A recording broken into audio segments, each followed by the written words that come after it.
subuhnya. Baru sholat qobliyah subuhnya saja pahalanya sudah lebih besar daripada dunia beserta isinya. Jadi jamaah semuanya, begitu mau sholat subuh, datang ke masjid, apa yang harus kita lakukan pertama? Yang pertama kita sholat tahiyatul masjid, sholat menghormati masjid. Setelah sholat tahiyatul masjid sambil menunggu adzan, setelah adzan tiba baru kita sholat qobliyah subuh. Jadi jangan sholat qobliyah subuh sebelum masuk waktu subuh. Jadi sudah masuk waktu subuh baru kita sholat qobliyah subuh. Itu namanya rakaataini rakaatul fajri. Berarti kita sholat 2 rakaat sebelum subuh. Nah, insya Allah kita akan mendapatkan pahala yang pahalanya itu lebih besar daripada dunia beserta isinya. Itu baru 2 rakaat sholat sunnahnya. Apalagi kalau kita sholat subuh berjamaahnya. Maka sholat subuh itu berpahala besar apabila kita bisa berjamaah.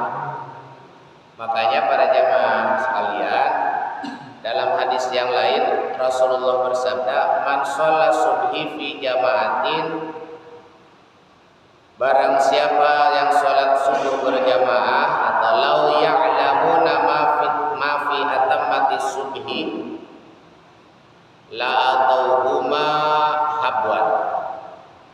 Seandainya kata Rasul umatku tahu bahwa di dalam sholat berjamaah isya dengan sholat berjamaah subuh itu pahalanya gede, la atauhuma habwan, pasti, waalaikumsalam, pasti mereka datang ke masjid untuk melaksanakan sholat subuh walau habwan, walaupun dalam kondisi mereka jalannya itu jalannya itu melangkahnya itu merangkak. Jadi kalau kita lagi sakit kita maksain mau sholat berjamaah. Jadi kalau kita tahu di dalam sholat subuh dengan sholat isya berjamaah itu pahalanya gede, mungkin kita jangankan yang sehat, yang lagi sakit saja, lagi sakit biasa, kalau dia tahu bahwa pahala sholat subuh berjamaah itu besar, maka mereka akan datang ke masjid, ke mushola, walau habwan, walaupun dalam keadaan jalan merangkak. Itu bagi mereka yang tahu apa?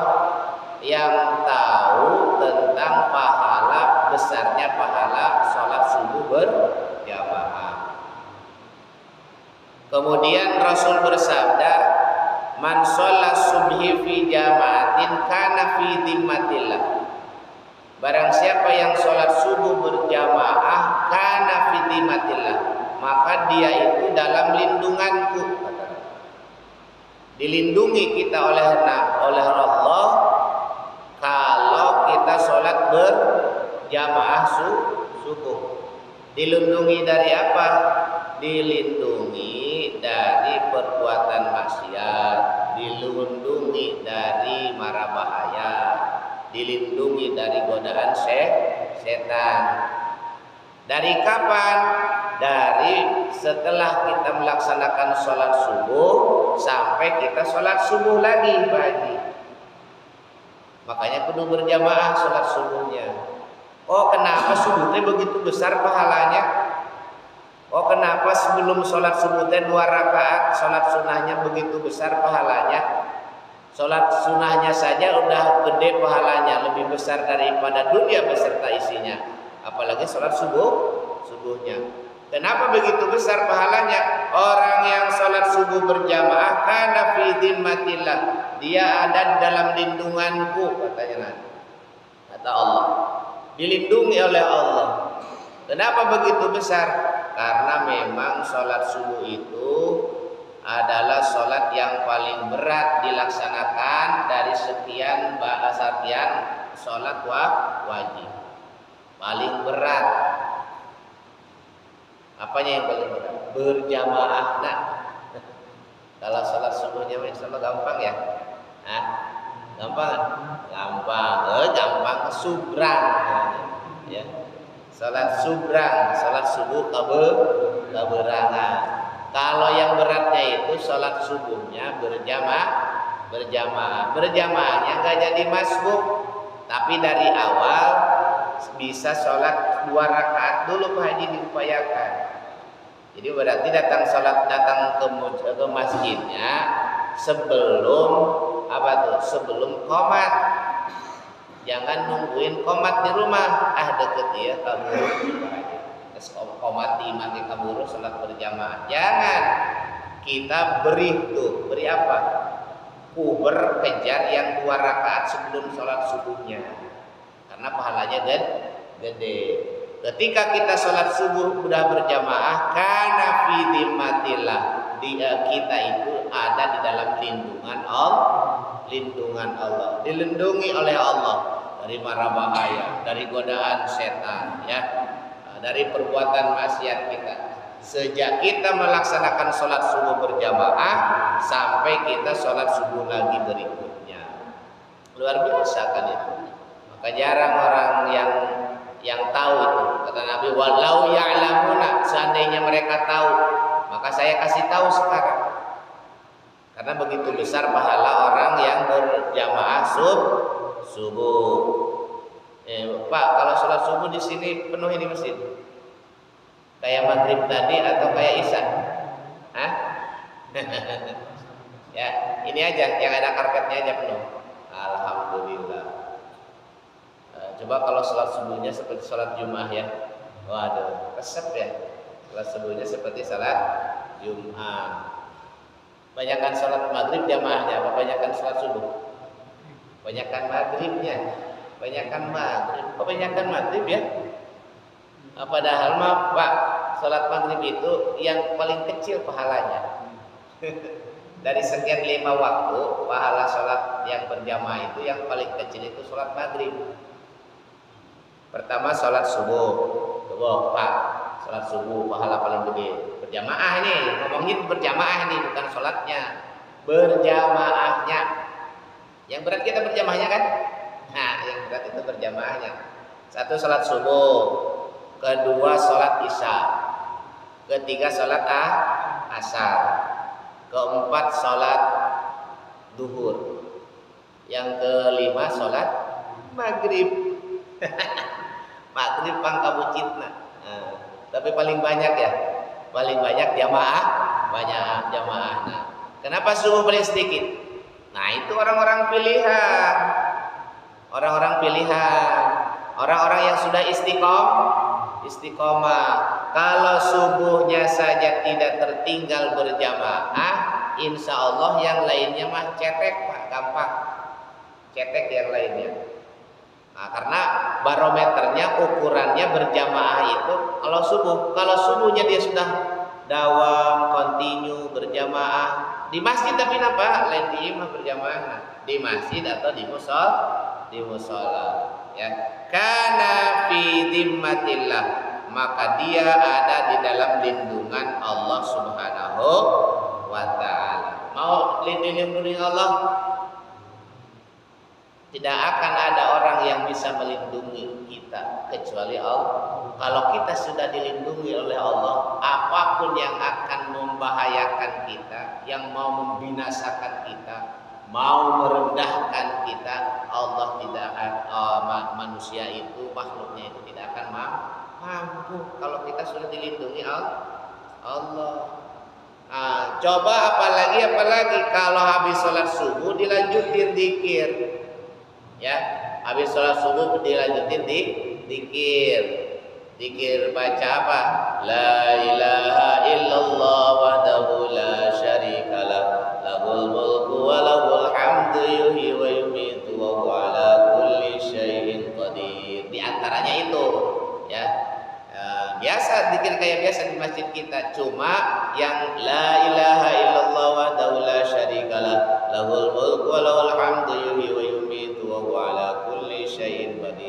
itu dibacanya 10 balik. Kalau habis isya kita 3 balik, habis maghrib 3 balik. Pokoknya yang 4 waktu sholat itu 3. Tapi kalau habis sholat subuh baca yang itu 10 balik, maka kita akan dijaga oleh Allah Subhanahu wa taala. Ya, nah, jangan dilewatkan ya. Jangan sampai lagi apa? Setelah kita sholat berjamaah, setelah kita sholat subuh, kita langsung jalan.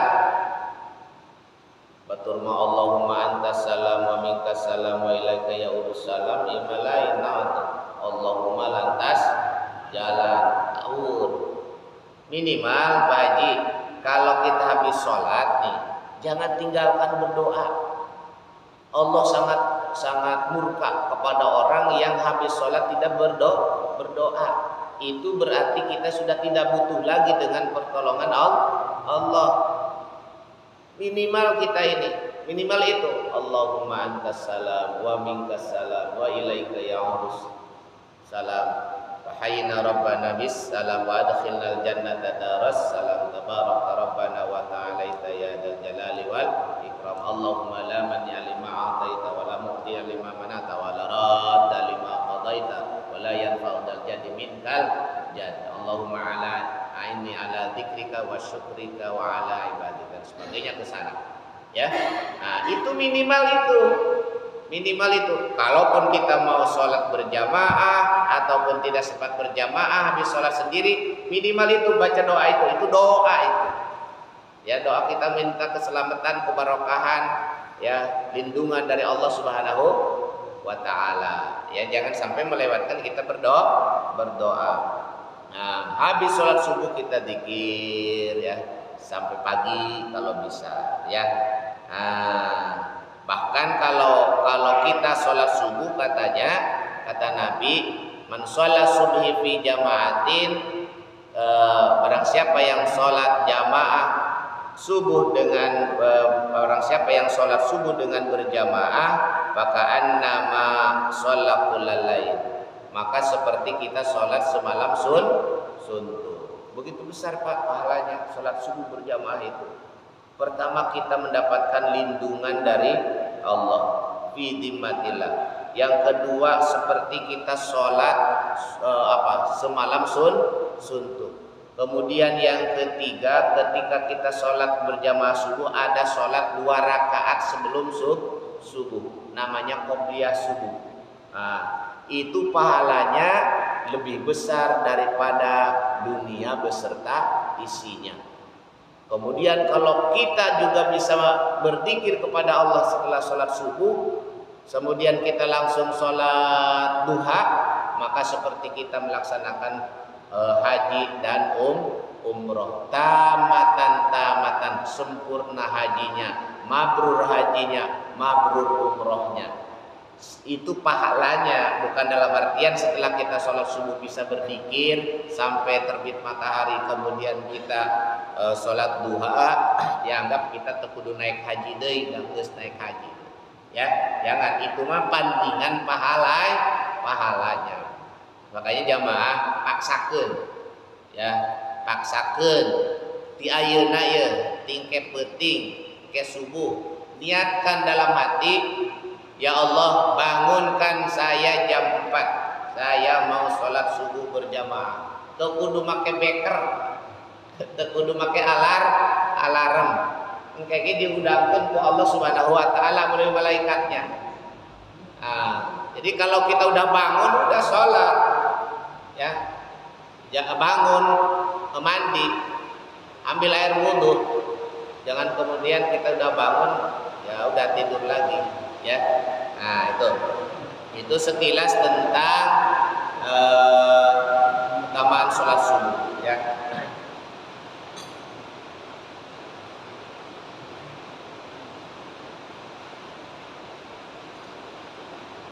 kita melanjutkan yang kemarin tentang arkanus sholat. Kalau yang pegang kitab halaman 25, rukun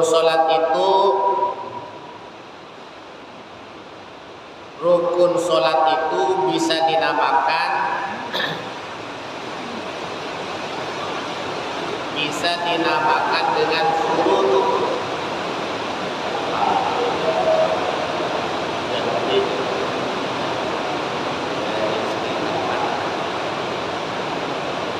Furud atau disebut juga dengan rukun, ya.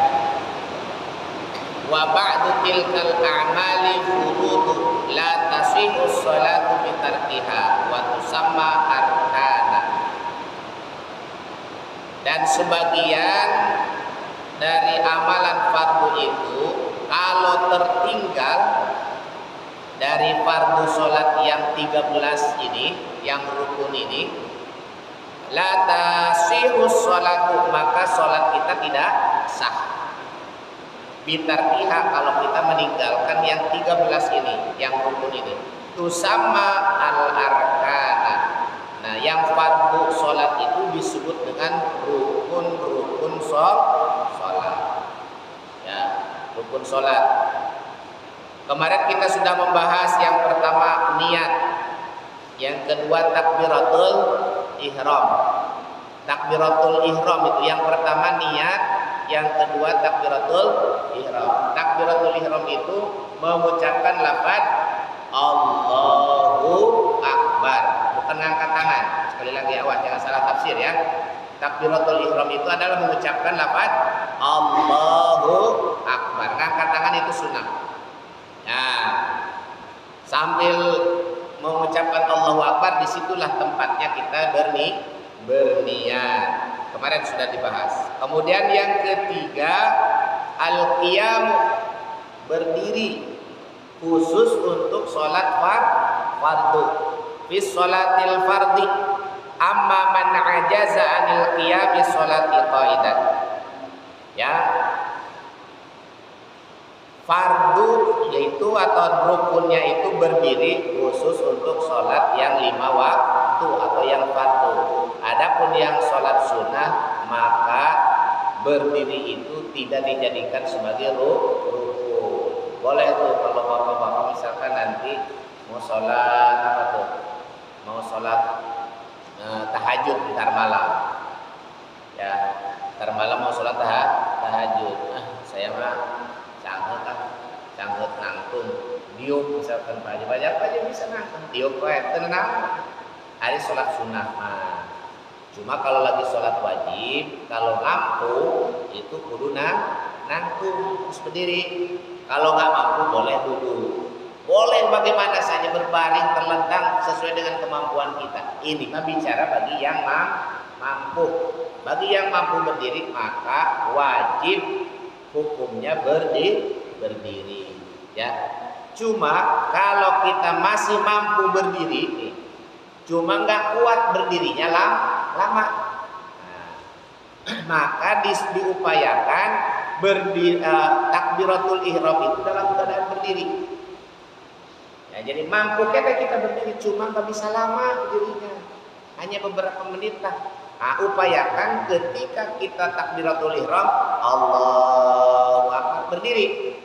Udah kira-kira nggak mampu, udah langsung duduk. Ya, jadi diupayakan pas takbiratul ihram berdiri bagi yang mampu. Kalau misalkan tidak mampu, nggak apa-apa dari awal sampai akhir juga duduk sesuai dengan kemampuan kita. Mau duduk di kursi, mau pakai bantal begini, atau mau langsung begitu seperti bapak tadi, jadi masalah pak, sah sholat seperti itu. Kalau memang itu sesuai dengan tingkat kemampuan kita. Nyamannya gimana duduknya? Cari yang nyaman. Saya mau pakai kursi, ambil kursi di rumah, simpan di pojok itu, berarti di situ aja. Nggak pakai kursi, mau pakai bantal, mangga. Mau begini saja, mangga. Gimana nyamannya kita? Karena tidak ada sholat itu disesuaikan dengan tingkat kemampuan fisik kita ya.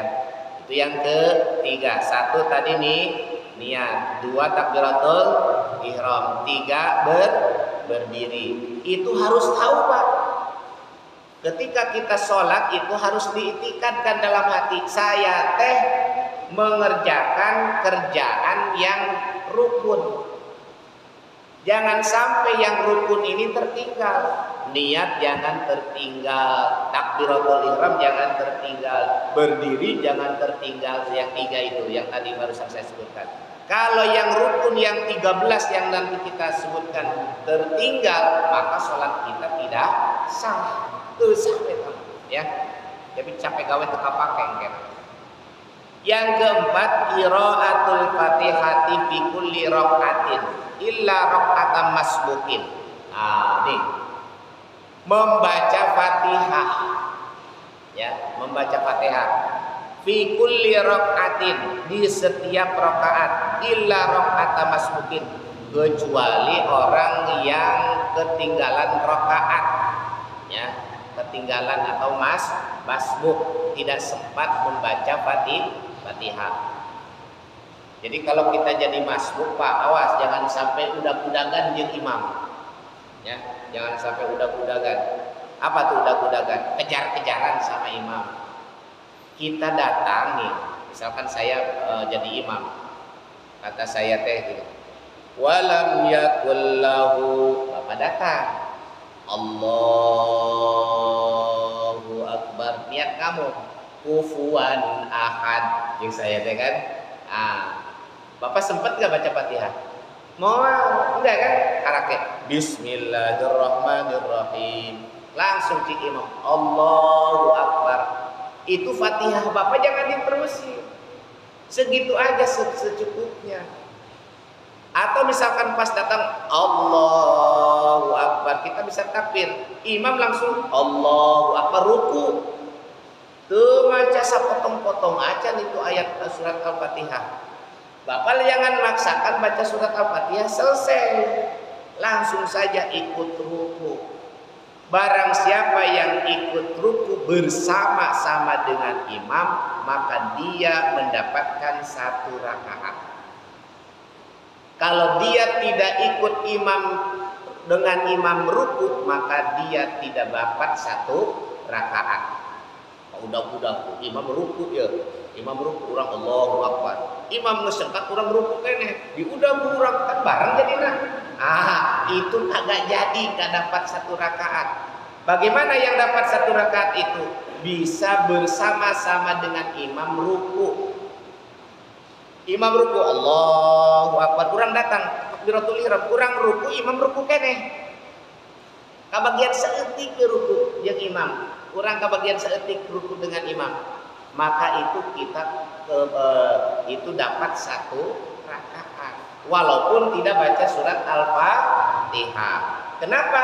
Karena kita posisi pada waktu itu sedang jadi masbuk, tertinggal berjamaahnya, nggak keburu baca surat Al-Fatihah.